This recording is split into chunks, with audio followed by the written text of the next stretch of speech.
Muito bem, irmãos. Nosso tema, então, continuamos o quê? Nos atributos comunicáveis. Ou seja, aqueles aos quais Deus tem os atributos, mas ele passa para nós. Então, nós sabemos que Deus, ele é amor. Mas ele nos dá também o amor e, inclusive, é nosso papel importante, nós demonstrarmos, nós termos este amor e nós vamos explorar isso um pouco mais. Então, como nós vemos aí, esse é mais um atributo comunicável. Então, no fim, e claro, durante toda a aula, durante todo o estudo, nós temos que pensar o seguinte: Deus deu a nós. Deus passou para nós. Ou seja, eu também preciso demonstrar isso em toda a oportunidade. Nós vemos que este, como está escrito aí, é um amor, mas não um amor qualquer.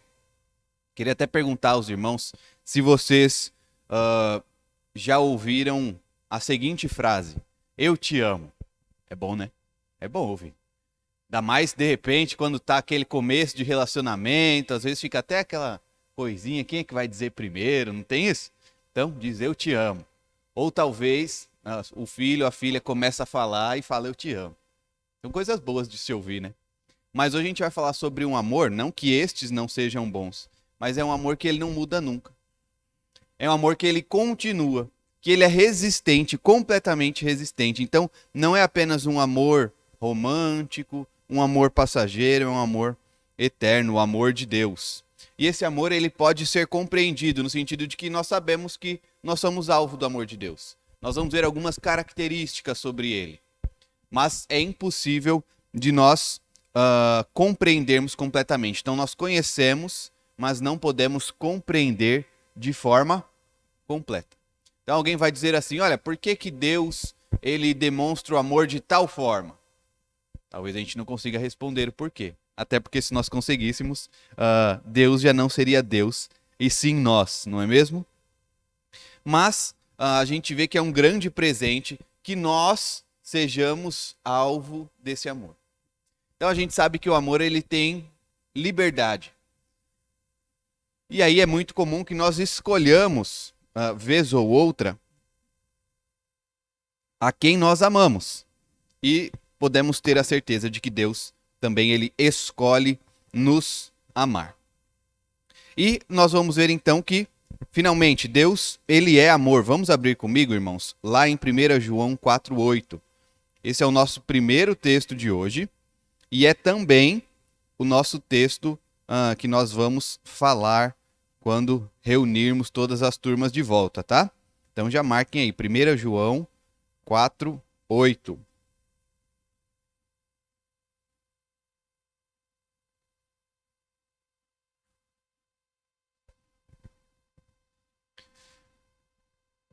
Nesse primeiro momento, nós vamos explorar apenas a segunda parte do versículo, embora a primeira também seja muito importante, mas nós vamos ter tempo para falar também dela. Qual que é o negócio aqui? É que Deus, ele não é obrigado a demonstrar o amor dele aos homens. Vamos ler. Aquele que não ama não conhece a Deus, pois Deus é amor. Então, essa parte, ou seja, o amor é inerente a Deus. Deus é amor. Essa é a definição que a Bíblia, que a Escritura traz para nós. Que Deus é amor. Então não é uma coisa assim, olha, Deus, de vez em quando, ele mostra um pouquinho de amor, outra vez ele mostra mais um pouquinho. Não, isso é parte dele. Parte não, isso é ele.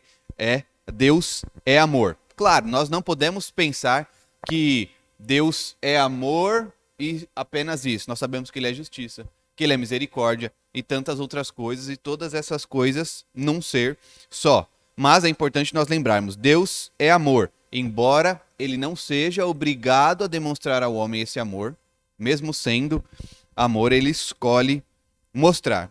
E nós podemos também conhecer esse amor, saber que nós somos alvo dele. Vamos lá para Romanos capítulo 5, verso também de número 5.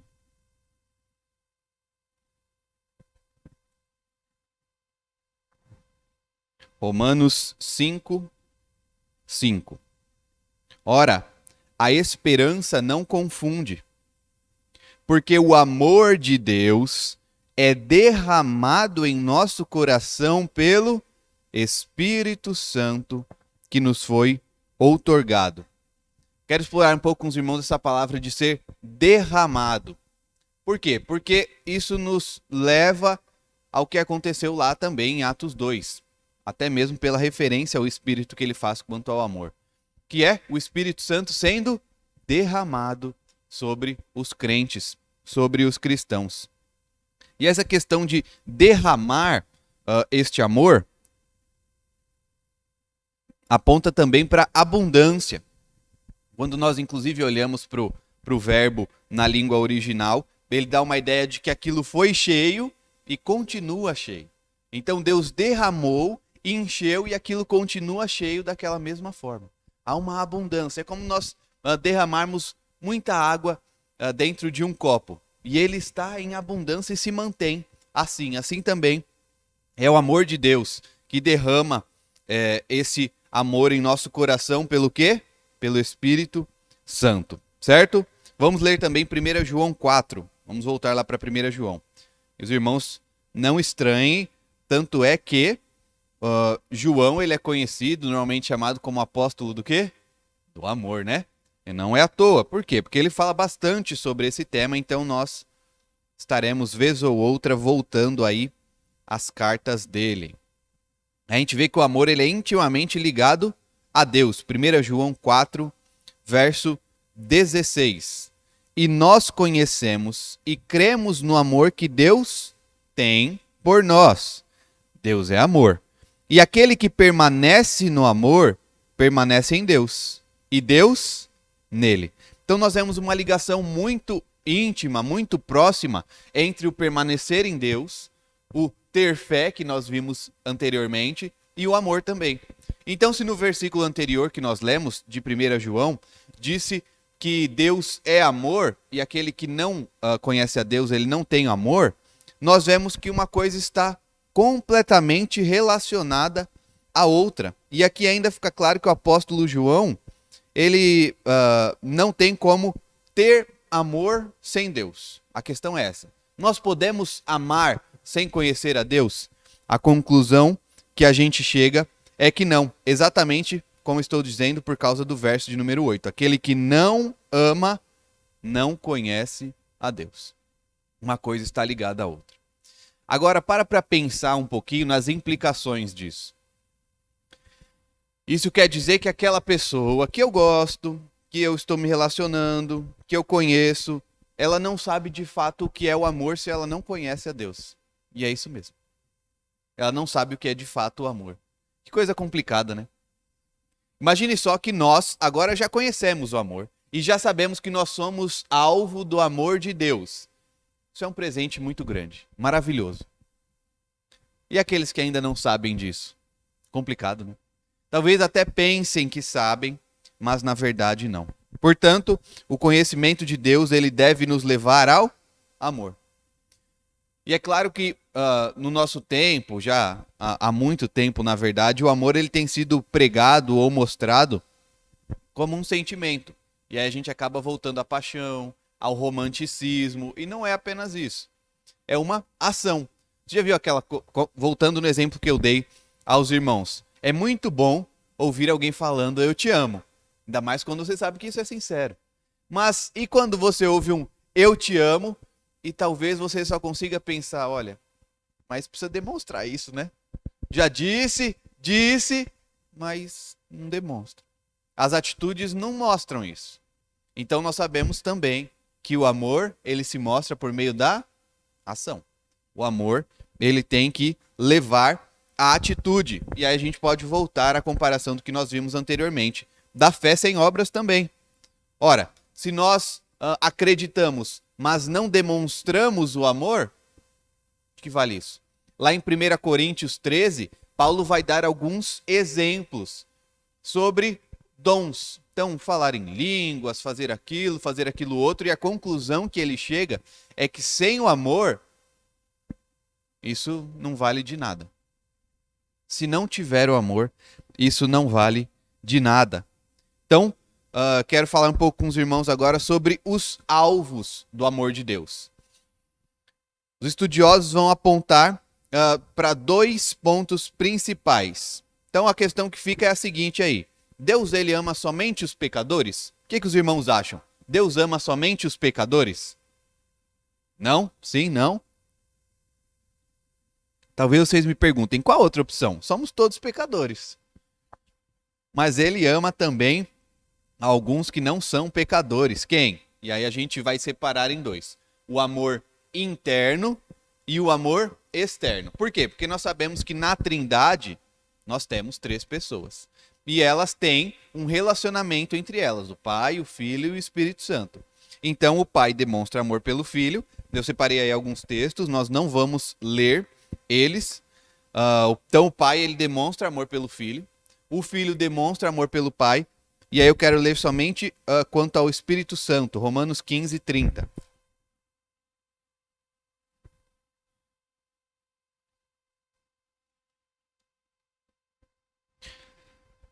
Que diz: rogo-vos, pois, irmãos, por nosso Senhor Jesus Cristo, também pelo amor do Espírito, que luteis juntamente comigo nas orações a Deus a meu favor. Então, a Bíblia não explora tanto assim como que é esse amor do Espírito Santo. Ela não vai dizer que o Pai amava o Espírito Santo ou que o Espírito Santo amava ao Filho, mas nós sabemos que no Espírito, claro, também porque ele é Deus, há o amor. E Paulo aponta para isso, que nós devemos amar por meio do Espírito. Então, o instrumento, ou a ponte, a ferramenta para termos esse amor, para demonstrarmos, é o Espírito. Há esta necessidade. Certo? Então, apesar de ser comum a gente pensar que Deus ama somente os pecadores, porque a gente pensa também na salvação, a gente tem que lembrar que Deus, ele ama a si mesmo e ama entre si nas pessoas da Trindade. E aí nós temos a demonstração do amor eterno, né, que é também interno. Ele é eterno e interno, antes da fundação do mundo. Mas nós temos também o amor, que é chamado o amor externo, ou seja, que Deus demonstra, e aí sim, aos homens, aos pecadores, aos outros seres. Então essa segunda possibilidade, que é o amor externo, e é o que a gente vai explorar mais hoje, é um amor demonstrado sem a dignidade daquele que é amado. E aí eu quero pensar um pouquinho de novo nos nossos relacionamentos, no nosso amor, no nosso eu te amo. É muito mais comum, é claro, que nós amemos aqueles que minimamente merecem o nosso amor, certo? Então, a quem que eu vou amar? Olha, normalmente eu vou amar aquele que me faz bem. Eu vou amar aquele que me ajuda quando eu preciso. Aquele que me responde quando eu chamo, quando eu estou em necessidade. Aquele que é fiel a mim. Aquele que está comigo. Aquele que não me faz o mal. Mas o amor de Deus, ele não é assim. Deus não ama somente aqueles que fazem o bem para o reino. Deus não ama somente aqueles que... ele ama, é claro, de forma especial ao cristão, mas ele demonstra amor a todos. Então nós podemos lembrar do seguinte exemplo. Quando chove, e a gente sabe que a chuva é importante, para quê? Para que o alimento cresça, para que todas as coisas funcionem bem, na verdade, né? A chuva é apenas parte disso. Quando chove, meus irmãos, chove sobre a plantação somente do crente, do cristão, ou do não cristão também chove? Chove de todo mundo, né? É ou não é? Os irmãos talvez lembrem, isso é muito coisa de desenho animado, né? Então, às vezes, surge somente uma nuvem e chove somente em cima daquele personagem, né? Daquele camarada ali. Não é assim que funciona. Então, a gente vê nisso a graça comum. Deus está demonstrando seu amor. Claro que não o amor da salvação, o amor salvífico, mas ele demonstra amor a todos, certo? E aí, então, nós vamos entrar finalmente na nossa questão em especial de hoje, que são as características do amor de Deus. Por quê? Porque eu acredito que fica muito mais fácil de nós compreendermos. Nós poderemos citar vários e vários textos da Escritura. Pode até ser que no final algum irmão fale, olha, o pastor tem aquele texto sobre amor e ele não falou. Se nós ficássemos aqui falando de todos os textos que falam sobre amor, a gente ia embora. Então, acredito que seja melhor nós separarmos em características e explorarmos cada uma delas para termos uma noção de fato de como o amor de Deus se demonstra. Então é algo mais sistematizado mesmo, mas eu não quero que os irmãos pensem que isso, e nem deixem que isso se torne algo frio. Então o amor de Deus, por exemplo, ele elege. Tá bom. Não, mas ele elege, então olha o que ele fez por mim. O amor de Deus, ele é um amor sacrificial. Tá bom. Não, entenda isso de forma mais completa, no coração. O que isso significa? Ele se entregou por mim. O que é um sacrifício?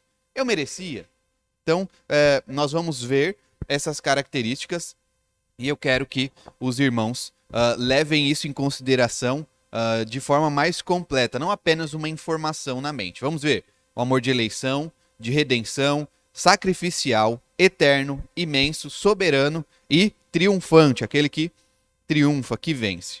Vamos começar então do começo. É um amor que elege, um amor de eleição. Então Deus, ele decide, essa palavra é importante. Deus decide amar e eleger pessoas para provarem mais do seu amor. Por que é importante essa questão de decisão? Porque, primeiro, nós não merecíamos.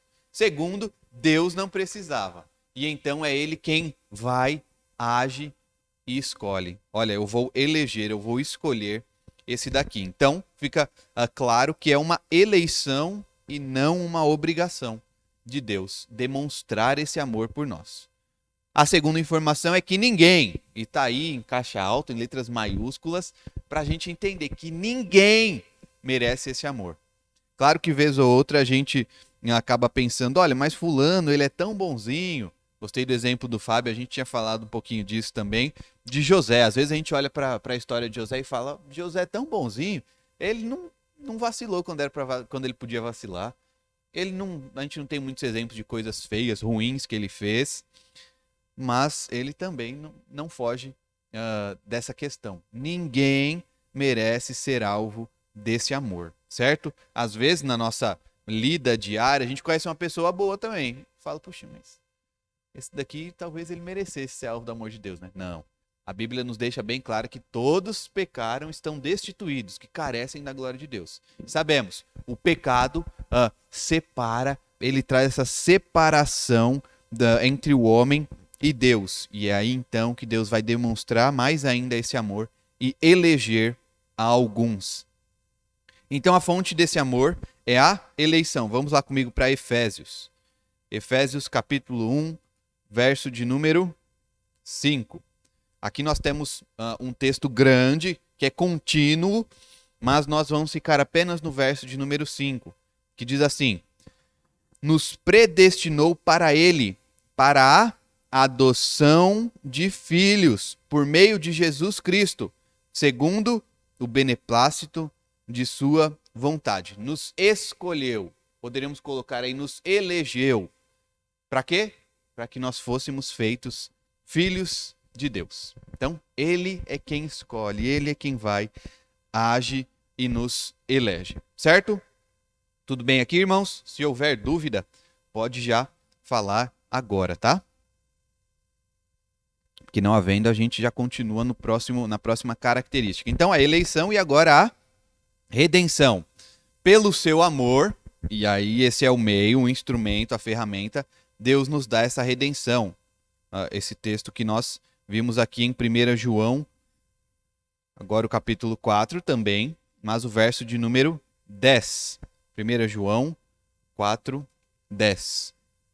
Nisto consiste o amor, não em que nós tenhamos amado a Deus, mas em que Ele nos amou e enviou seu Filho como propiciação pelos nossos pecados. Nisso consiste o amor. Não fomos nós que, em certo momento, acordamos ou que fizemos alguma coisa. Talvez pela nossa própria ótica possa parecer isso. Então eu ouvi determinada pregação ou eu li determinado texto e aí eu escolhi amar a Deus. Não, a ordem é contrária, é muito diferente. Você recebeu essa mensagem, mas pensa comigo, para você receber essa mensagem, Deus já demonstrou muito amor por você. Primeiro, ele inspirou a homens santos para que escrevesse a palavra. ele utilizou um de seus servos para ir falar dessa palavra com você. Você estava morto nos seus delitos e pecados, e ele agiu com o Santo Espírito no seu coração para que você pudesse, então, receber de fato a mensagem e responder a ela, então, agora sim, com amor. Então, Deus é quem nos ama primeiramente. Nós não podemos esquecer da ordem como isso aconteceu. Ele é quem nos escolhe. Ele é quem vem, nos chama e nos ama. Certo? Então, falta o nosso merecimento, né? A nossa falta de merecimento, e isso vai contrastar com a natureza de Deus. Vamos ler um pouco mais de Romanos 5. Nós lemos apenas um verso. Vamos ler do verso 5 ao 8 agora. Nós lemos o 5, mas agora nós vamos ler do 5 até o 8, para fazer esse contraste. Como nós não merecemos e como Deus escolhe, porque isso é a natureza dele. 5, do 5 ao 8. Ora, a esperança não confunde, porque o amor de Deus é derramado em nosso coração pelo Espírito Santo que nos foi outorgado. Porque Cristo, quando nós ainda éramos fracos, morreu a seu tempo pelos ímpios. Dificilmente alguém morreria por um justo, pois poderá ser que pelo bom alguém se anime a morrer. Mas Deus prova o seu próprio amor para conosco pelo fato de ter Cristo morrido por nós, sendo nós ainda pecadores. Então, a imagem que Paulo traz aqui é a seguinte: olha, você morreria por um camarada que ele fez muita coisa, ele te protegeu, ele te ajudou, ele te amou. Aí alguém pode dizer, não, e ele é justo, esse camarada dele não faz nada de errado, não. Ele é muito competente, ele é muito correto. Pode ser, eu morro no lugar dele. Até um ato heróico, né? Poderia parecer. Não, eu morro no lugar dele, vai ser mais útil para fulano e tal, beleza. Agora, a imagem que Paulo traz de nós não é essa. Não é de alguém justo, alguém que faz as coisas corretamente, alguém que seria... É justo exatamente o que ele diz. Mas, alguém completamente errado. Algo que faz tudo errado, ele vem contra mim, ele nega a mim. Então essa imagem de nós para com Deus, né? Ele é infiel, e aí você vai querer morrer por ele? Vai animar agora? Não vou. Imagine então o próprio Cristo, não é completamente santo, mas então fica esse contraste entre o amor que é mostrado por Deus, por meio do sacrifício de Cristo, e isso tendo em vista a nossa redenção. Por quê? Porque era necessário que Cristo ele morresse em nosso lugar. Quero ler para os irmãos ainda como nós somos inaptos, nós não merecemos esse amor. Isso é descrito lá em Efésios 2. Eu vou ler a partir do primeiro verso, que diz assim. Prestem bastante atenção. Ele vos deu vida, estando vós mortos nos vossos delitos e pecados, nos quais andastes outrora, segundo o curso deste mundo, segundo o príncipe da potestade do ar, do espírito que agora atua nos filhos da desobediência, entre os quais também todos nós andamos outrora, segundo as inclinações da nossa carne, fazendo a vontade da carne e dos pensamentos, e éramos, por natureza, filhos da ira, como também os demais. O que vocês acham dessa descrição de nós mesmos, irmãos? Tá boa assim? É isso mesmo? É isso mesmo, né? Quero até fazer uma observação aqui de quando ele fala sobre nós andávamos conforme segundo o curso deste mundo, segundo o príncipe da potestade do ar, do espírito que agora atua nos filhos da desobediência. Isso daqui é porque a visão judaica, devemos lembrar que o autor é um judeu, Paulo, então ele tem essa cosmovisão, essa visão judaica. Qual que era a questão? Eles acreditavam num primeiro céu, que é isso daqui que nós vemos, onde há nuvens, de onde chove. Um segundo céu, que seria então o espaço, né? Que não era, obviamente, muito explorado por eles. E há também o terceiro céu. Nós exploramos, Paulo falando um pouquinho sobre aquele homem que foi ao terceiro céu, que provavelmente seja ele. E este sim seria como que a morada de Deus. Mas ele está então, neste momento, falando apenas sobre o primeiro. E aí ele vai definir como o príncipe da potestade do ar. Ou seja, aquele que comanda os demônios que estão de fato rondando a todo ar. Sabemos que eles são espírito. E aí eu não quero que os irmãos fiquem pensando assim, olha, Então eu vou ter que ficar repreendendo a todo momento. Sai daqui, espírito que está nesse momento aqui, que está ali, que está aqui. Não, não é isso. Mas que de fato é como um alerta. Aqui está. É o príncipe da potestade do ar. Em todo o local nós devemos ter atenção a isso. Existe sim essa batalha e os espíritos maus estão todos também ao nosso redor, embora Deus é quem em última instância nos proteja, quem nos cuide. Então essa é a definição. Filhos da ira, andando conforme o príncipe da potestade do ar. Só que aí no verso 4 nós ganhamos essa esperança e vemos que nós somos alvo do amor de Deus. Mas Deus, sendo rico em misericórdia, por causa do grande amor com que nos amou. Então, queridos, prestem atenção nesse verso 4, no verso 4. Por causa do grande amor com que nos amou. Qual é a razão para Deus ter nos redimido, nos dado a redenção? Qual que é a razão? É porque eu mereci? É porque eu agi de determinada forma? É por causa do amor com que nos amou. A gente é meio que colocado de fora dessa jogada, não é? Foi o amor com que ele, e aí sim, nos amou. Nós somos apenas o alvo desse amor, não por merecimento. Olha o 5, vai deixar isso mais claro ainda.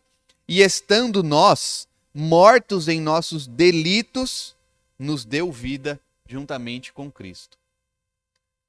Talvez seja uma cena mórbida de descrever aqui para os irmãos, mas nós sabemos que vez ou outra, alguém que passou mal ou está passando por uma cirurgia, um momento mais complicado, e aí essa pessoa, ela perde os batimentos, né? Dada como tendo morrido. A pessoa morreu. E aí qual que é a ferramenta que os paramédicos têm? Eles tentam reanimar. Então pense neste cenário. É como se você estivesse ali no chão, você já não tem mais batimento, o sangue já está começando a parar nas veias. O que é que você pode fazer por si mesmo? O que é que um morto faz por si mesmo? Não faz nada. Ele não faz nada. Então o verso 5 diz: nos deu vida. Então eu quero que vocês imaginem, é claro que é algo infinitamente menor do que Deus faz por nós, mas a massagem do paramédico. O que aquele que está deitado pode fazer? Nada. Ele precisa de uma ação exterior. Porque ele está morto, ele não pode fazer mais nada. E é isso que Deus faz. Nos deu vida juntamente com Cristo. E aí, ele define o que está sendo dito aqui. Pela graça, sois salvos. Um pouquinho mais. 6. E juntamente com ele nos ressuscitou. E nos fez assentar nos lugares celestiais em Cristo Jesus, para mostrar nos séculos vindouros a suprema riqueza da sua graça, em bondade para conosco, em Cristo Jesus. Apenas até aí é o suficiente. Então nós vemos que de fato foi Deus quem escolheu nos redimir. Por causa do amor dele mesmo, ele nos coloca como um alvo e nos traz a redenção. Então, como eu descrevi aí para os irmãos, é um amor de entrega. E uma entrega literal. Ele dá o filho para morrer por nós. Por quê? Porque era necessário. Era necessário que alguém pagasse o preço dos nossos pecados. Era necessária, de fato, a morte. E a morte de alguém puro, que não tivesse pecado. Então é um amor que leva à redenção. Veja, irmãos, nós devemos amar aos nossos irmãos. Nós devemos amar até mesmo aos nossos inimigos. Nós vamos explorar isso um pouco mais à frente. Nós podemos levar essas pessoas à redenção? A gente vai diferenciar uma coisa aqui. Deus, ele pode, ele faz. Mas o que é que eu posso fazer por aquele que ainda não conhece a Deus? Eu posso falar. Eu posso pregar. Eu posso demonstrar. Eu posso fazer alguma coisa. Não é simplesmente dizer, Deus quem escolhe, deixa isso lá com ele, deixa o negócio quieto. Não, eu tenho que fazer a minha parte também. Esse é um atributo comunicável. Eu preciso demonstrá-lo também. E a gente vê que não é um amor sentimental, um negócio estagnado, meio aquilo parado. Não, é um amor tão grande que ele faz o que é necessário para mudar a nossa condição caída. E o necessário é, de fato, algo muito grandioso. E ele nos torna, então, em novas criaturas, como o apóstolo Paulo vai dizer, né? Que se nós estamos em Cristo, as coisas antigas elas já passaram e se fizeram novas. Nós somos novas criaturas. Terceira questão, ele é um amor sacrificial, que demanda então, ou que se demonstra por meio de sacrifício. E aí eu coloquei na primeira informação aí um contraponto, né? Se é sacrificial, ele muito provavelmente não seja interesseiro, né? Porque aí nós temos esses dois lados. Olha, eu amo, mas é porque daí eu consigo tal coisa. É porque daí eu recebo tal coisa em troca. O amor de Deus não é assim. Já está evidente. O que é que nós podemos fazer por Deus? Nada que ele necessite ou que ele não possa fazer por si mesmo. Então Deus, ele não ama por seus próprios interesses, mas por amar é que ele procura o bem daquele a quem ele ama e não importa o custo. E nisso nós temos muito a aprender, não é, irmãos? Isso é de fato matar a nossa própria carne, despir-nos de nós mesmos, do velho homem. Porque certamente, pelo pecado, o nosso próprio sentimento, o amor, no fim das contas, pode acabar se tornando não a pessoa como alvo, mas sim eu mesmo. Então eu amo o fulano, mas eu amo até enquanto ele me fazer aquilo ali. Até enquanto ele estiver massageando meu ego. Enquanto ele fizer as coisas que eu gosto. Se ele vier me exortar, acabou o amor. Se ele vier falar que eu tô errado, acabou, não tem história não. Então, não é bem assim, não deve ser assim, né? E nós aprendemos isso com o amor sacrificial de Deus. Então, nós podemos observar o custo desse amor, nós conhecemos bem. É o sacrifício de Cristo, é dar o seu próprio filho. E nós temos que fazer esse exercício mental, vez ou outra, que é o seguinte: nós não nos animaríamos de dar a nós mesmos em troca de um camarada errado, pecador, que vive em delitos e pecados. Normalmente não. Não daria minha vida por ele. Você daria então a vida do seu filho por ele? Ficou pior, né? Mais complicado ainda. Agora, nem isso é o suficiente para nós imaginarmos o papel de Deus, o Pai, com Cristo. Por quê? Porque o nosso filho ou nossa filha ele também tem os seus delitos e pecados. Agora, Cristo, ele não. É algo ainda pior, é algo ainda mais grave. Esse é o preço, foi o preço pago. Então o sacrifício ele está em punir de si mesmo, ou seja, aquilo que Deus dá para poupar alguém, para poupar uma outra pessoa, para poupar o alvo deste amor que é demonstrado dessa forma. E aí isso é descrito lá em Romanos 8:32. Aquele que não poupou o seu próprio filho, antes por todos nós o entregou.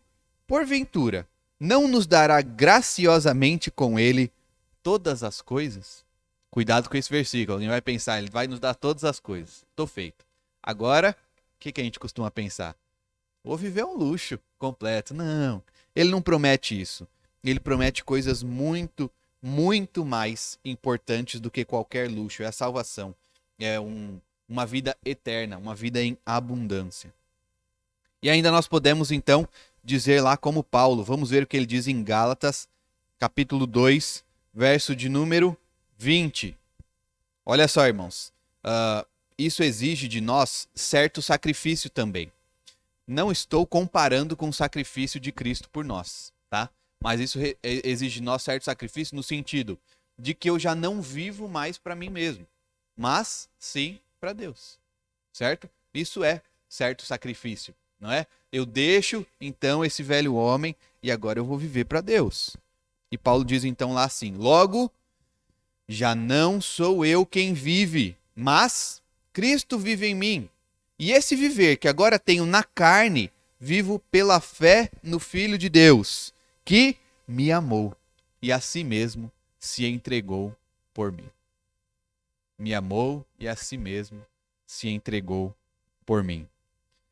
Então nós vemos esse sacrifício maravilhoso, gigante, enorme. E a resposta que nós podemos dar é também somente em amor. Eu preciso viver de forma digna daquele que morreu por mim. Daquele que, sendo a própria vida, se entregou, que morreu por mim. Então nós fomos alvo, e isso é muito importante, queridos, de um sacrifício substitutivo. Nós fomos substituídos, certo? Nós morremos também. Alguém pode dizer então daí o seguinte: o salário do pecado é a morte. E Cristo então ele tem que morrer por nós, tem que passar pela morte.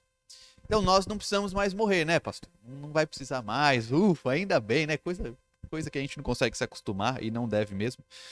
Mas nós vamos sim passar pela morte. A questão é que nós estamos falando de eternidade. Então veja, os irmãos sabem, certamente os queridos já enterraram alguém querido, já passaram por isso. É um momento muito triste, né? É um momento muito triste, deve ser mesmo. Agora, isso é uma pontinha, é um negocinho só, quando nós pensamos sobre a eternidade. Uma eternidade de morte, da separação completa da misericórdia de Deus. Esse é um caminho. O outro caminho é viver com Deus. E aí sim, gozar, aproveitar da sua misericórdia por toda a eternidade. É morte eterna ou vida eterna. Então, nós vemos estes dois caminhos aí. Isso deve nos abrir os olhos. Que caminho que eu estou seguindo? Onde é que eu estou? É vida ou morte eterna? Então, nós vamos aí ver o amor eterno de Deus.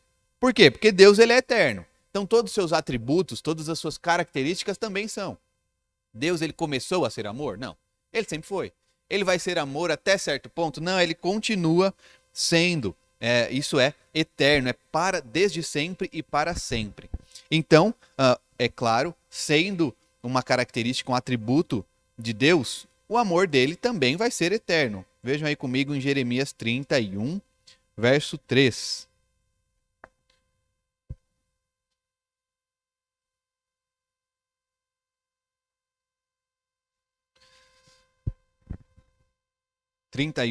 Verso 3. Diz assim: de longe se me deixou ver o Senhor, dizendo: com amor eterno eu te amei. Por isso, com benignidade te atraí. Que coisa maravilhosa, né? Isso já é muito bom apenas de nós vermos e enxergarmos, entendermos que Deus estende o amor dele a nós. Mas quando nós vemos ainda a nossa condição caída e necessitada, isso se torna mais maravilhoso ainda. Mas a gente pode fazer esse outro contraponto do nosso amor. Por quê? O amor de Deus ele é eterno. Ele se mantém, ele continua. Mas vejam comigo em Jeremias capítulo 2, verso 2. Que o nosso amor ele é diferente. Olha só o que diz. Vai e clama aos ouvidos de Jerusalém. Assim diz o Senhor. Lembro-me de ti, na tua afeição quando eras jovem, e do teu amor quando noiva, e de como me seguias no deserto, numa terra em que se não semeia. O que é que ele está dizendo aí? Está falando para o povo. Vocês lembram como que era antes? Antes vocês costumavam acreditar um pouquinho mais em mim. O negócio era diferente, né? Então, queridos, é claro que o nosso amor muda. E ele ainda faz essa comparação de quando era noiva, né? Pode pensar nisso. Quando era noivo, o negócio era beleza. Agora, talvez, quando se casou, o negócio ficou meio assim. E, de fato, o nosso amor, ele muda. Por quê? Porque nós já vimos uma característica de Deus, um atributo incomunicável, que é o quê? De que ele é imutável. Nós não. O nosso amor, de fato, queridos, ele muda. Então, é até um alerta que nós devemos ter antes e durante o casamento, não é? Olha, vai continuar a mesma coisa, para sempre. O amor vai ser o mesmo. Não vai. Claro que tem duas possibilidades também.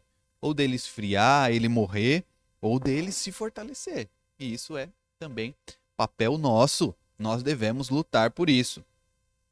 E aí eu quero explorar aqui com os irmãos lá o livro de Oséias. Porque esse é um exemplo muito legal que nós temos do amor de Deus. Claro, legal por quê? Porque nós não somos Oséias, né? Abram comigo lá no livro de Oséias, irmãos. Capítulo 1, logo depois de Daniel.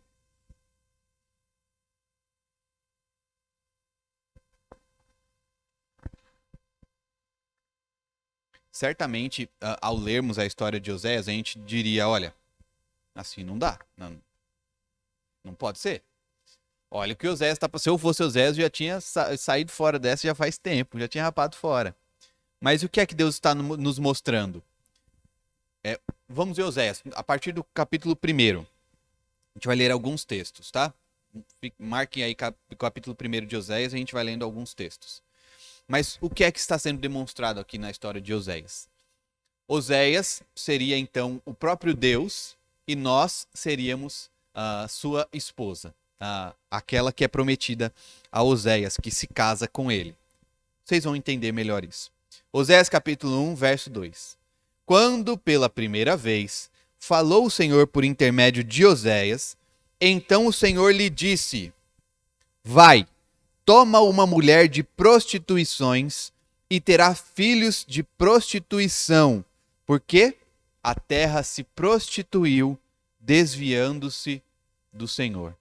Entenderam? Ele está demonstrando aquilo que aconteceu no relacionamento entre Deus e o seu povo. Agora é Oséias com essa mulher que ele vai procurar e que ele vai encontrar. Vamos lá, capítulo 2, verso 2. Aí ele traz mais algumas informações. Terão filhos, teve filhos e assim vai. Capítulo 2, verso 2. Repreendei vossa mãe, repreendei-a, porque ela não é a minha mulher, e eu não sou o seu marido, para que ela se afaste as suas prostituições de sua presença e os seus adultérios de entre os seus seios. Eu sei que são expressões fortes, mas é a Escritura. E isso nos demonstra, sabe o quê? A nossa atitude para com Deus. É isso que está sendo demonstrado aqui. A nossa idolatria pode muito bem ser comparada com essa prostituição da esposa de Oséias. Por quê? Porque essa mulher ela tem um marido, mas ela quer saber de outros. Enquanto nós temos o nosso Deus, que certamente, não que isso seja razão para essa mulher fazer isso, nosso Deus é muito melhor do que Oséias. E por que nós temos que procurar a outros? Por que nós temos que procurar conforto em outra coisa que não em Deus? Por que nós temos que buscar segurança em outras coisas que não o Senhor? Então, vamos um pouquinho mais. Capítulo 4, verso 12 ao 15 e depois o 18. Ele vai exemplificar isso, então, esse contraste que ele faz ali no começo de Oséias, e aí ele vai dizer o que é que está acontecendo de fato. O meu povo consulta o seu pedaço de madeira, e a sua vara lhe dá resposta, porque um espírito de prostituição os enganou. Eles, prostituindo-se, abandonaram o seu Deus. Sacrificaram sobre o cimo dos montes e queimam incenso sobre os outeiros, debaixo do carvalho, dos choupos e dos terebintos, porque é boa a sua sombra. Por isso vossas filhas se prostituem e as vossas noras adulteram. Não castigarei vossas filhas, que se prostituem, nem vossas noras quando adulteram, porque os homens mesmos se retiram com as meretrizes e com as prostitutas cultuais sacrificam. Pois o povo que não tem entendimento corre para a sua perdição. Ainda que tu, ó Israel, queres prostituir-te, contudo não se faça culpado Judá. Nem venhais a Gilgal e não subais a Bet-Aven, nem jureis dizendo, vive o Senhor. Verso 18, tendo acabado de beber, eles se entregam à prostituição. Os seus príncipes amam apaixonadamente a desonra. Nós vemos um pecado específico entre o povo de Deus, a prostituição. A falta de zelo pelo casamento, o próprio adultério. Mas não é apenas isso. É isso também. Mas quantos pecados nós cometemos? Quantas vezes nós não somos adúlteros no nosso relacionamento para com Deus? Quantas vezes? Todavia, o amor de Deus, ele é eterno. Ele segue. Ele continua. Nós vemos então ele passando por isso daqui. E ainda devemos lembrar que parte dessa prostituição, como ele disse, é a prostituição cultual. Então as pessoas cultuavam a deuses falsos desta forma. Vamos ver uma outra característica de Deus. Além de continuar eterno, embora nós não sejamos, nosso amor não seja, ele é também imenso, é muito grande. E aí eu queria perguntar para os irmãos, é claro, a resposta já está aí, de como é que nós medimos o amor. Porque não tem como a gente dizer. Então, se a gente quiser dizer aqui, qual que é o tamanho deste salão, deste templo? Olha, tantos metros quadrados. Simples. Qual que é a sua altura? Tanto. O seu peso? Tanto. Então, nós temos formas de medir várias coisas, mas o amor, e eu arrisco dizer, ele deve ser medido por atitudes. Vamos lá para 1 João capítulo 3, verso de número 1.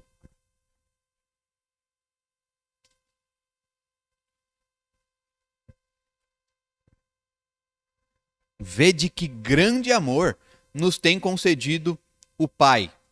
Está nos chamando para olhar, para ver. Como é que a gente vai ver que esse amor é grande? A ação que gerou. A ponto de sermos chamados filhos de Deus. E de fato somos filhos de Deus. Por essa razão o mundo não nos conhece, porquanto não o conheceu a Ele mesmo. Então é uma atitude de fato grandiosa, tal como este amor. Vamos também agora para o Evangelho de João, capítulo 15, verso de número 13, que diz assim: Ninguém tem maior amor do que este, de dar a alguém a própria vida em favor dos seus amigos. Quem fez isso? Cristo. Então, essa imensidão, como eu estou dizendo aos irmãos, leva a uma atitude. E é isso que eu quero que os irmãos entendam. Se nós podemos medir o tamanho do amor por meio das ações, das atitudes, devemos também pensar se nós temos agido. Se nós temos agido com amor. Efésios 2, 4 e 5. Mas Deus, nós já lemos, vou repetir para os irmãos, sendo rico em misericórdia, por causa do grande amor com que nos amou, e estando nós mortos em nossos delitos, nos deu vida juntamente com Cristo. Pela graça sois salvos.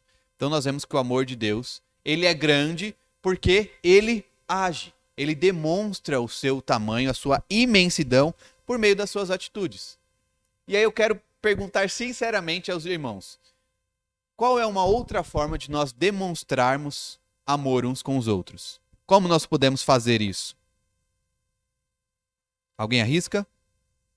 Como que eu posso demonstrar amor? Tem que ser por ação, não é? Posso ficar imaginando, ei, eu amo.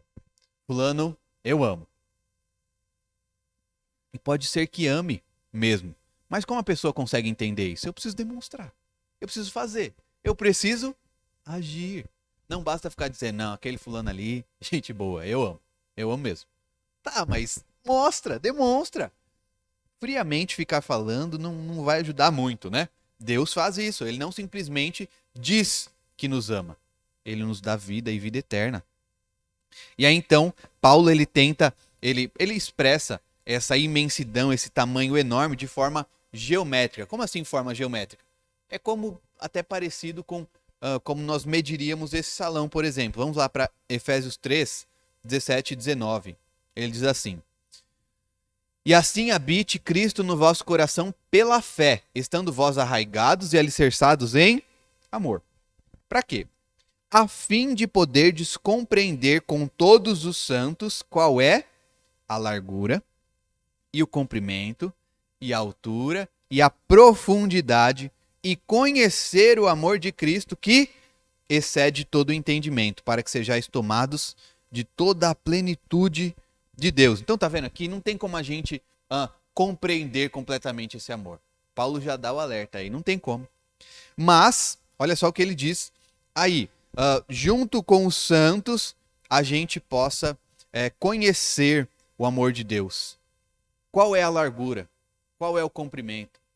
Queridos, resumindo, é imenso. É muito grande. Em tamanho, é infinito. Então, qual que é a largura de algo infinito? Não tem como a gente medir, a gente não consegue dar um número. Mas assim, é o amor de Deus. E aí eu coloquei 2 perguntas aí já respondidas para os irmãos. Como é que eu posso conhecer esse amor? Experimenta. Prova dele. Veja, como é que eu consigo fazer isso? Eu estou falando do amor de Deus. Leia a Escritura. Ore. Participe de uma igreja. E é claro que pode parecer para os irmãos, tá falando aí porque ele é o pastor, ele quer que a igreja cresça e tudo mais. Não é simples assim, não somos simplistas assim. Participe de uma igreja que pregue a palavra.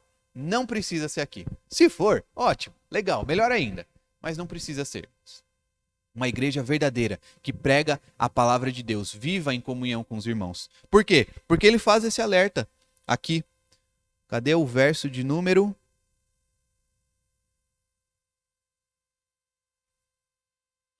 Diante o seu espírito.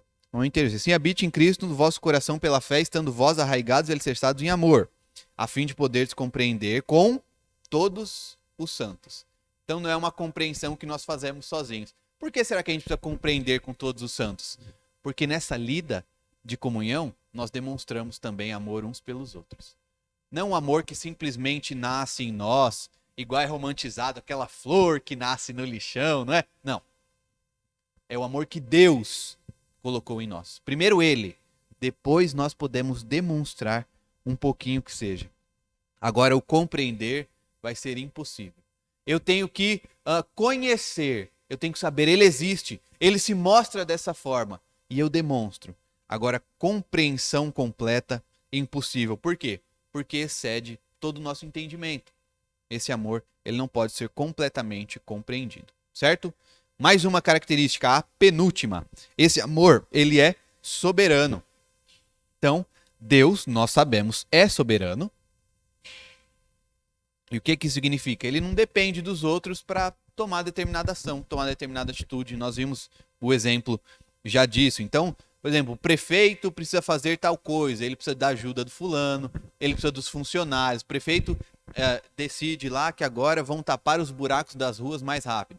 Aí isso vai passar para fulano, e o outro vai ter que ir lá tapar o buraco, e tem que comprar a matéria. Enfim, Deus não precisa, ele não necessita desses meios, embora por tantas vezes ele escolha usar, ele escolha se demonstrar também assim, certo? Então vamos ver que de fato esse Deus sendo soberano, ele mostra esse amor também de forma soberana. Lá em Malaquias capítulo 1, verso 2 e 3, que diz: Eu vos tenho amado, diz o Senhor, mas vós dizeis: em que nos tem amado? Não foi Esaú irmão de Jacó? Disse o Senhor. Todavia amei a Jacó, porém aborreci a Esaú. E fiz dos seus montes uma assolação, e dei a sua herança aos chacais do deserto. Isso é citado de novo por Paulo, lá em Romanos 9. E o que ele está dizendo aqui? Que Deus é quem escolhe demonstrar o amor dele de determinada forma para fulano e para outra pessoa. Então, por que Deus ele demonstra o seu amor salvífico, a salvação, para alguns e não para outros? Porque ele quer, porque ele é soberano, por meio da sua graça. Ele pode, ele é quem escolhe. Paulo, então, quando cita esse texto, vai trazer o exemplo de vasos. E aí a imagem é mais ou menos a seguinte: já pensou um vaso que foi feito para colocar água e o outro foi feito para colocar azeite? Então é claro que o de azeite se sentiria muito melhor, não é? Agora você imagina esse vaso reclamando pro oleiro, o camarada que o fez. Vai colocar azeite aqui ou vai colocar água? Que história é essa? Não tem cabimento, né? E é mais ou menos essa imagem de nós falando com Deus. Ele quem fez, ele é quem é soberano, ele é quem decide o que vai fazer ou não com a nossa vida. Então ele ama por quê? Pela sua decisão. Isso nós já vimos, né? Que é a atitude completamente divina. Mas falando sobre a soberania dele, nós precisamos bater de novo nessa tecla. Romanos 9, 25 diz assim: assim como também diz em Oséias: chamarei povo meu ao que não era meu povo, e amada a que não era amada. Então ele está citando Oséias capítulo 2, verso 23. E aí a gente vê o que nós estamos estudando. E aí fica o convite para os irmãos voltarem à noite. O texto de Atos. Por quê? Porque ali naquele momento, isso é descrito em Atos, nós vemos o amor se estendendo também para os gentios, para outro povo. É isso que está acontecendo. E a soberania desse amor é muito próxima à eleição. Não tem como a gente falar da soberania e não lembrar da eleição. Falar da eleição e não lembrar da soberania. Deus é quem escolhe e escolhe da forma que ele quer. A última característica é triunfante, ou seja, vence. É vencedor. O amor de Deus é poderoso tanto quanto o próprio Deus. Por quê? Porque é ele próprio. Muita gente, então, vai tentar ensinar um amor, eu definiria como fraco. de Deus. Então é um amor que ele pode ser resistido. Alguns vão dizer isso, olha, Deus ele ama, ele quer salvar, mas o fulano resistiu a ele. Olha, então esse amor ele tá meio estranho. Não é bem assim. Ele também é independente da ação daquele a quem ele ama. Ele triunfa. É o amor de Deus. Ele convence, não importa quão duro seja aquele coração. Independe então de quem recebe, mas sim de Deus que está dando esse amor. Ele é um amor tão poderoso que ele não pode ser rompido. Eu escolhi essa palavra rompido para nós imaginarmos mesmo como se fosse uma corda. E aí talvez ela passe por muito puxão de um lado e de outro, fulano fazendo coisa errada e aquilo e tal, mas o de Deus, ele não pode se romper, não pode acabar. Romanos 8, 38 e 39. E depois a gente volta para ler o 37. Mas primeiro a partir do 38. Porque eu estou bem certo de que nem a morte, nem a vida, nem os anjos, nem os principados, nem as coisas do presente, nem do porvir, nem os poderes, nem a altura, nem a profundidade, nem qualquer outra criatura poderá separar-nos do amor de Deus que está em Cristo Jesus, nosso Senhor. Cristo é o seu Senhor? Você vive de acordo com o que Ele te manda? Você conhece a palavra dEle? O amor dEle, então, não pode jamais ser rompido, ser finalizado. Vamos ler também 8:37. Esse amor nos torna, então, vitoriosos. Por quê? Porque em todas estas coisas, porém, somos mais que vencedores por meio daquele que nos amou. Ele nos torna, então, vitoriosos. Assim como é também o amor dele. Concluindo, irmãos, nosso horário um pouquinho estendido. Conclusão é a seguinte: esse é um amor que torna inimigos em filhos. Talvez seja uma boa forma da gente concluir e entender de vez, pensar nisso, que seja durante a semana, durante o dia de hoje, que amor grande é esse? Que torna inimigos em filhos. Nós já lemos esse texto, quero repetir aos irmãos. Vede que grande amor nos tem concedido o Pai, a ponto de sermos chamados filhos de Deus. E, de fato, somos filhos de Deus, não apenas chamados. Por essa razão o mundo não nos conhece, porquanto não conheceu a Ele mesmo. Outra coisa, nós devemos estender o amor, e isso vai ser um testemunho para os demais. Veja só, João 13, verso 35, que vai especificar isso. 13:35. Nisto conhecerão todos que sois meus discípulos. Como, meus irmãos? Como que a gente faz isso? A gente não quer que todo mundo saiba que nós somos discípulos de Deus? Servos dele? Ele diz, se tiverdes amor uns aos outros. Olha só, nós devemos amar uns aos outros na nossa comunhão. E aí cai por terra, certamente, a ideia de que nós podemos ser cristãos isolados, ou que certamente veio à tona com a pandemia, de que nós podemos apenas assistir na televisão e a gente já está o suficiente. Não, não é o suficiente. Nós devemos estar em comunhão, nós devemos demonstrar esse amor. Outra coisa, nós somos alvos do amor de Deus pela graça. Não se esqueçam disso. Quando esquecerem, voltem lá para Efésios 2. Vejam a descrição que Deus faz de nós. E logo em seguida, que nós fomos alvo dele não porque fizemos algo, mas pela graça. Outra coisa, nada pode nos separar desse amor. E ainda bem, não é? Alguém poderia dizer, olha, pastor, eu fiz uma coisa muito feia, terrível. Peça perdão. Isso não pode te separar do amor de Deus. Por quê? Porque ele é fiel. E o amor dele continua. De mesma forma, nesta fidelidade também. E aí, finalmente, tenho sempre batido nessa tecla com os irmãos, que como nós estamos estudando os atributos, nós já vimos os incomunicáveis, mas toda vez, quando nós olhamos para os atributos comunicáveis de Deus, nós devemos olhar sempre pensando, como é que eu posso crescer nisso? Como é que eu posso demonstrar isso? Então, quando nós olhamos, quando nós vemos o amor de Deus, nós devemos também sempre pensar como é que eu posso demonstrar esse amor, tanto aos meus irmãos, como também àqueles que ainda estão no mundo. Certo? Vou orar e aí logo em seguida a gente já aguarda um pouquinho mais as crianças voltarem aqui para o nosso meio. Senhor, muito obrigado porque o Senhor é Deus tão bondoso conosco, Pai. Obrigado porque o Senhor demonstra esse amor, mesmo que nós não mereçamos ele. Obrigado porque o Senhor enviou o teu Filho, Jesus Cristo, para morrer por nós, para morrer em nosso lugar. Obrigado por tamanho amor.